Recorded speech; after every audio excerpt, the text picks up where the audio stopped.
ऋषियों के पूछने पर किस कामना की पूर्ति के लिए कितने पार्थिव लिंगों की पूजा करनी चाहिए, इस विषय का कृपया वर्णन कीजिए।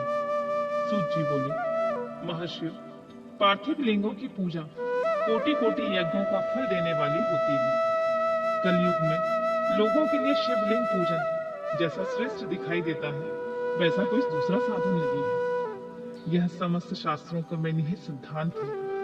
शिवलिंग भोग और मोक्ष देने वाला होता है।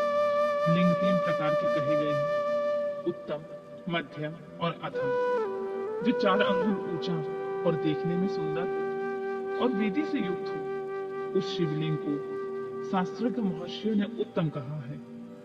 उससे आधा मध्यम और उससे आधा अधम माना गया है।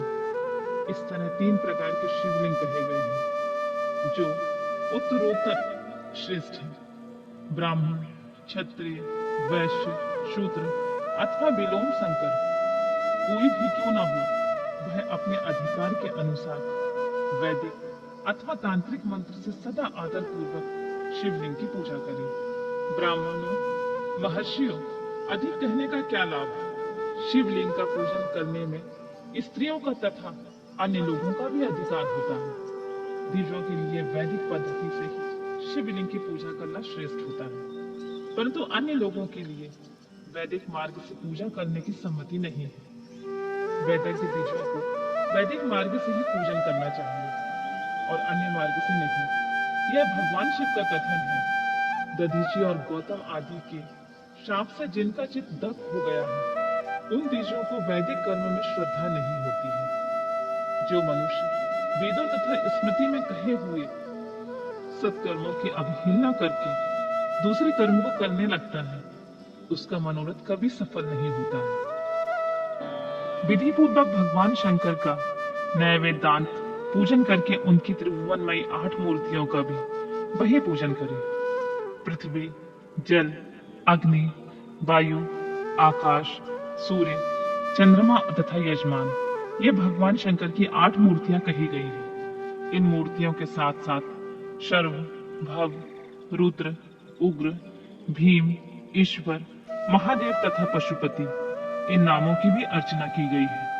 तदनंतर चंदन, अक्षत और बिल्व पत्र लेकर वहां ईशान आदि क्रम से भगवान शिव के परिवार का उत्तम भक्ति भाव से पूजन करें। ईशान, नंदी, चंड, महाकाल, भृंगी, वृष, स्कंदन, कदर्पी, सोम तथा शुक्र, ये 10 शिव के परिवार हैं, जो क्रमशः ईशान आदि 10 दिशाओं में पूजनीय है। तत्पश्चात भगवान शिव के समक्ष वीरभद्र का और पीछे कीर्ति मुख का पूजन करके विधि पूर्वक 11 रुद्रों की पूजा करें।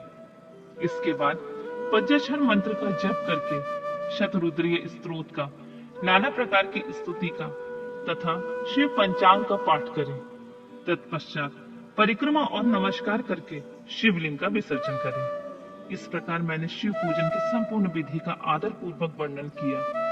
रात्रि में देव कार्य को सदा उत्तराभिमुख होकर ही करना चाहिए। इसी प्रकार शिव पूजन भी पवित्र भाव से सदा उत्तराभिमुख होकर ही करना उचित है। जहाँ शिवलिंग स्थापित हो, उससे पूर्व दिशा का आश्रय लेकर नहीं बैठना चाहिए या खड़े होना चाहिए, क्योंकि वह दिशा भगवान शिव के आगे या सामने पड़ती है।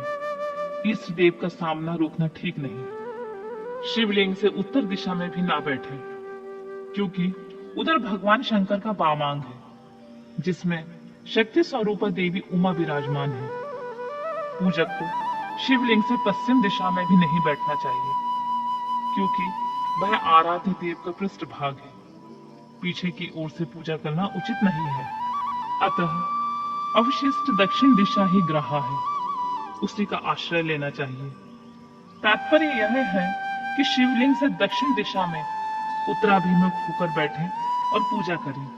विद्वान पुरुष को चाहिए कि वह भस्म का त्रिपुंड लगाकर रुद्राक्ष की माला लेकर तथा बिल्व पत्र का संग्रह करके ही भगवान शंकर की पूजा करें।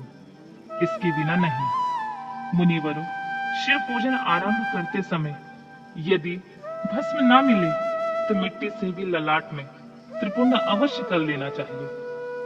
ऋषि बोले, मुने, हमने पहले से ही यह बात सुन रखी है कि भगवान शिव का नैवेद्य नहीं ग्रहण करना चाहिए। इस विषय में शास्त्र का क्या निर्णय है, यह बताइए। साथ ही बिल्व का महत्व भी प्रकट कीजिए। सूत जी बोले, मुनियों, आप शिव संबंधी व्रत का पालन करने वाले हैं, अतः आप सबको शत शत धन्यवाद है। मैं प्रसन्नता पूर्वक सब कुछ बताता हूँ, आप सावधान होकर सुने। जो भगवान शिव का भक्त है, बाहर भीतर से पवित्र और शुद्ध है, उत्तम व्रत का पालन करने वाला तथा दृढ़ निश्चय से युक्त है, वह शिव नैवेद्य का अवश्य भक्षण करे। भगवान शिव का नैवेद्य आग्रहा है, इसी भावना को मन से निकाल दे। शिव के नैवेद्य को देख लेने मात्र से ही सारे पाप दूर भाग जाते हैं। उसको खा लेने पर तो करोड़ों पुण्य अपने भीतर आ जाते हैं। आए हुए शिव नैवेद्य को सिर झुकाकर प्रसन्नता के साथ ग्रहण करें और प्रयत्न करके शिव स्मरण पूर्वक उसका भक्षण करें। आए हुए शिव नैवेद्य को जो यह कहकर कि मैं इसे दूसरे समय ग्रहण करूंगा लेने में विलंब कर देता है, वह मनुष्य निश्चय ही पाप से बंध जाता है। जिसने शिव की दीक्षा ली हो, उस शिव भक्त के लिए यह नैवेद्य अवश्य भक्षणीय हो जाता है। ऐसा कहा जाता है कि शिव की दीक्षा से युक्त शिव भक्त पुरुष के लिए सभी शिवलिंगों का नैवेद्य शुभ एवं महाप्रसाद है, अतः वह उसका अवश्य भक्षण करे। परंतु जो अन्य देवताओं की दीक्षा से युक्त है और शिव भक्ति में भी मन लगाए हुए हैं, उनके लिए शिव नैवेद्य भक्षण के विषय में क्या निर्णय है, आप लोग इसे प्रेम पूर्वक सुने। ब्राह्मणों, जहां से सालग्राम शिला की उत्पत्ति हुई है, वहां के उत्पन्न लिंग में रसलिंग, पारद लिंग में पाषाण, रजत तथा सुवर्ण से निर्मित लिंग में देवताओं तथा सिद्धों द्वारा प्रतिष्ठित लिंग में, केसर निर्मित लिंग में, स्फटिक लिंग में, रत्न निर्मित लिंग में तथा समस्त ज्योतिर्लिंगों में विराजमान भगवान शिव की नैवेद्य का भक्षण चंद्रायण व्रत के समान पुण्यजनक है। ब्रह्म हत्या करने वाला पुरुष भी यदि पवित्र होकर शिव निमाल्य का भक्षण करे, उसे धारण करे, तो उसका सारा पाप शीघ्र ही नष्ट हो जाता है। पर जहाँ चंड का अधिकार है, वहां जो शिव निमाल्य हो, उसे साधारण मनुष्य को नहीं खाना चाहिए। जहाँ चंड का अधिकार नहीं है, वहां के शिव निमाल्य का सभी को भक्ति पूर्वक भोजन करना चाहिए। बाणलिंग, नर्मदेश्वर, लोह निर्मित स्वर्ण आदि धातुमय लिंग, सिद्ध लिंग, जिन लिंगों की उपासना से किसी ने सिद्धि प्राप्त की है अथवा जो सिद्धों द्वारा स्थापित है, वे लिंग, स्वयंभू लिंग, इन सब लिंगों में तथा शिव की प्रतिमाओं में चंड का अधिकार नहीं है। जो मनुष्य शिवलिंग को विधि पूर्वक स्नान कराकर उस स्नान के जल का 3 बार आचमन करता है, उसके कायिक, वाचिक और मानसिक तीनों प्रकार के पाप यह शीघ्र नष्ट हो जाते हैं। जो शिव नैवेद्य, पत्र, पुष्प, फल और जल अग्रहा है, वह सब भी शालिग्राम शिला के स्पर्श से पवित्र ग्रहण के योग्य हो जाता है। मुनीश्वरों, शिवलिंग के ऊपर चढ़ा हुआ जो द्रव्य है, वह अग्रहा है। जो वस्तुलिंग स्पर्श से रहित है, जिस वस्तु को अलग रखकर शिव जी को निवेदित किया जाता है, लिंग के ऊपर नहीं चढ़ाया जाता, उसे अत्यंत पवित्र जानना चाहिए। मुनिवरों, इस प्रकार नैवेद्य के विषय में शास्त्र का निर्णय बताया गया है। अब तुम लोग सावधान होकर आदर पूर्वक बिल्व का महात्म सुनो। यह बिल्व वृक्ष महादेव का भी रूप होता है। देवताओं ने भी इसकी स्तुति की है। फिर जिस किसी तरह से इसकी महिमा कैसे जानी जा सकती है? तीनों लोकों में जितने पुण्य तीर्थ प्रसिद्ध हैं, वे संपूर्ण तीर्थ बिल्व के मूल भाग में निवास करते हैं। जो पुण्यात्मा मनुष्य बिल्व के मूल रूप में लिंग स्वरूप अविनाशी महादेव जी का पूजन करता है, वह निश्चित ही शिव पद को प्राप्त कर लेता है। जो बिल्व की जड़ के पास जल से अपने मस्तक को सींचता है, वह संपूर्ण तीर्थ में स्नान का फल पा लेता है और वही इस भूतल पर पावन माना जाता है। इस बिल्व की जड़ के परम उत्तम थाले को जल से भरा हुआ देखकर महादेव जी पूर्णतः संतुष्ट होते हैं। जो मनुष्य गंध, पुष्प आदि से बिल्व के मूल भाग का पूजन करता है वह शिवलोक को पाता है और इस लोक में भी उसकी सुख संतति बढ़ती है। जो बिल्व की जड़ के समीप आदर पूर्वक दीपावली जलाकर रखता है वह तत्व ज्ञान से संपन्न हो भगवान महेश्वर से मिल जाता है। जो बिल्व की शाखा थामकर हाथ से उसके नए नए पल्लव उतारता है और उनसे बिल्व की पूजा करता है वह सब पापों से मुक्त हो जाता है। जो बिल्व की जड़ के समीप भगवान शिव में अनुराग रखने वाले एक भक्त को भी भक्ति पूर्वक भोजन कराता है उसे कोटि गुना पुण्य प्राप्त होता है।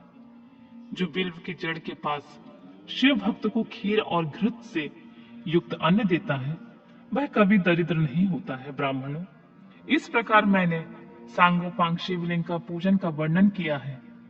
यह प्रवृत्ति मार्गी तथा निवृत्ति मार्गी पूजकों के भेद से दो प्रकार का होता है।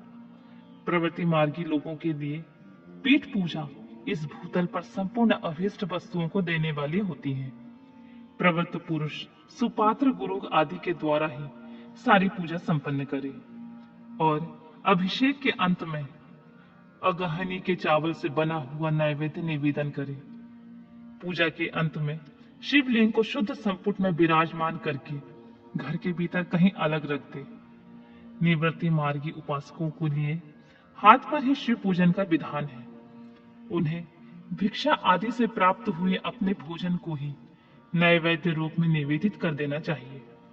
निवृत्त पुरुष के लिए सूक्ष्म शिवलिंग ही श्रेष्ठ बताया गया है। वे विभूति से पूजन करें और विभूति को ही अपना नैवेद्य के रूप में निवेदित करें। पूजा करके उस लिंग को सदा अपने मस्तक पर धारण करें।